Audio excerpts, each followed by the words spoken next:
uma outra coisa muito importante era desenvolver justamente na mente das pessoas o que seria o ápice do domínio socialista.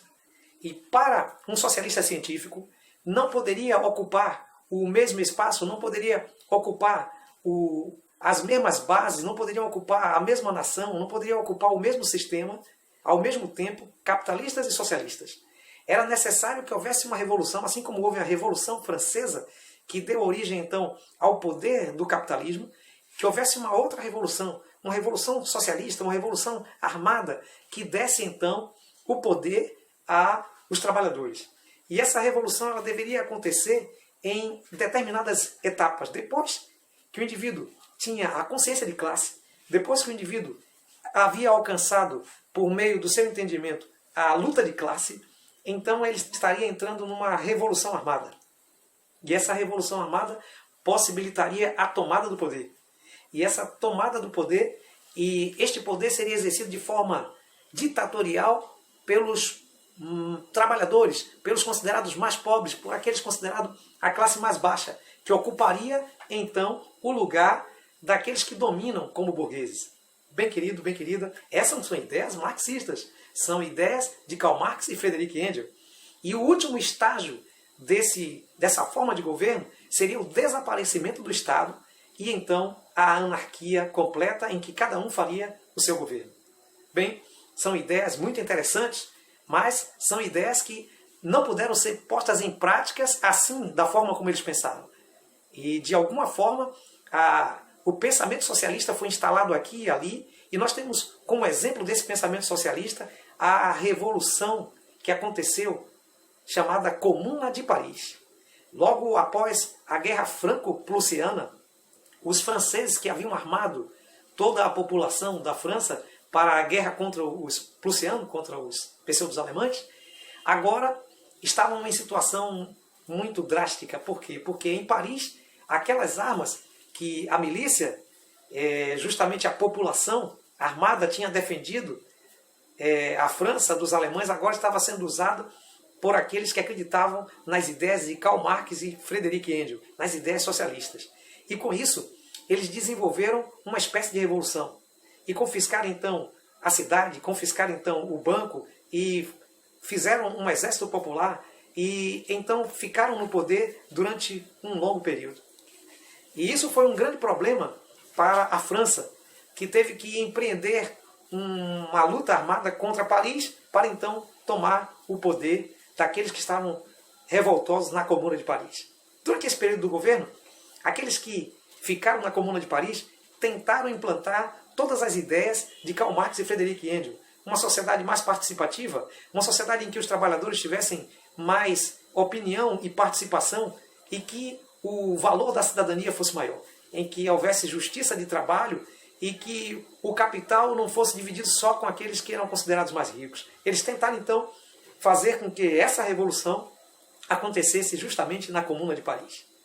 Bem, como nós falamos de anarquismo, vamos falar também dessa outra ideia. O anarquismo também foi uma outra ideia muito interessante do século XIX. Diferente do que a gente pensa, que a anarquia é algo de vandalismo, é algo de não tem governo, fica tudo bagunçado.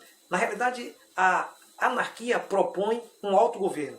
Propunha que as pessoas, as instituições, elas se autogovernassem com respeito uma à outra, levando em consideração que você e eu temos direitos iguais e que teríamos limite entre nós. Só que essas ideias anárquicas, elas nunca chegaram de fato a se concretizar em uma forma, em um sistema. Elas ficaram só no movimento crítico, as ideias anárquicas. Bem, posterior, nós temos também as ideias nacionalistas. E as ideias nacionalistas, elas foram muito importantes no século XIX, porque elas se viram, inclusive, como pano de fundo para algumas revoluções específicas da Europa. Podemos dizer que o nacionalismo é justamente aquela ideia que defende de forma exacerbada, exagerada, que a nação ela deve ser independente, respeitada. O nacionalismo é representado por língua, por cultura, é representado justamente por símbolos, por bandeiras. E o nacionalismo ele tem em seu pano de fundo o autoritarismo e o militarismo. E justamente essas ideias ajudaram o grande desenvolvimento de duas nações que ficaram para trás durante muitos anos, desde o desenvolvimento do século XVI, quando foi implantado então o modelo do Estado europeu. Essas nações ficaram para trás, a Alemanha e a Itália. A Itália era um território totalmente separado e governado, em sua maioria, pela Igreja. E não tinha então a chamada independência nem a sua unificação. A Alemanha, dividida por duas pretensas potências, que era a Prússia e a Áustria, também viviam em vários problemas, inclusive durante todo o período do Império Austro-Húngaro. Agora, então, na Alemanha, temos o exemplo de Otto von Bismarck, aquele que foi considerado o responsável pelo segundo Reich, o segundo grande momento da Alemanha. Otto von Bismarck, ele vai então empreender, juntamente com aqueles burgueses nacionalistas, uma revolução fantástica que vai tornar a Alemanha uma potência individual, independente e unificada. Bem, do outro lado, nós temos também Giuseppe Garibaldi, temos Giuseppe Mitt, temos também Camille de Colbert. Todos esses vão trabalhar um objetivo também de unificar a Itália e tornar a Itália grandiosa. Então essas ideias nacionalistas ajudaram muito nesses aspectos. Mas ainda tem outras ideias. Tem também as ideias da Igreja. A Igreja Romana, a Igreja Católica Romana, passou então a se interessar por justiça social. E passou a perceber que a sociedade estava então colocando as pessoas em situação muito difícil. E nesse aspecto, o próprio Papa então expede uma espécie de encíclica, uma espécie de bula, em que deve haver justiça social e que a Igreja estava disposta a colocar essas ideias em prática por meio do seu clero. E daí, queridos, nós encontramos muitas questões.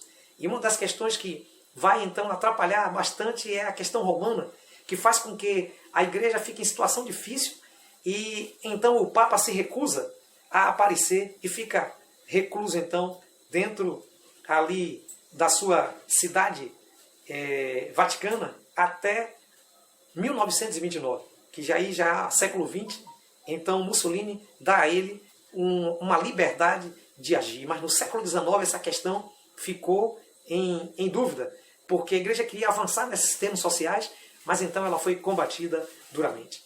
Bem, todas essas ideias, todas essas revoluções, todas essas revoltas tiveram então um ensejo de transformar o século XIX em um século bem diferente, em um século de grande efervescência. E tudo aquilo que acontecia na Europa acabava sendo, de certa forma, exportado para as Américas, para a Ásia, para outros lugares. E essas ideias, que eram ideias fantásticas, passaram então a contribuir e trazer então a formação da sociedade.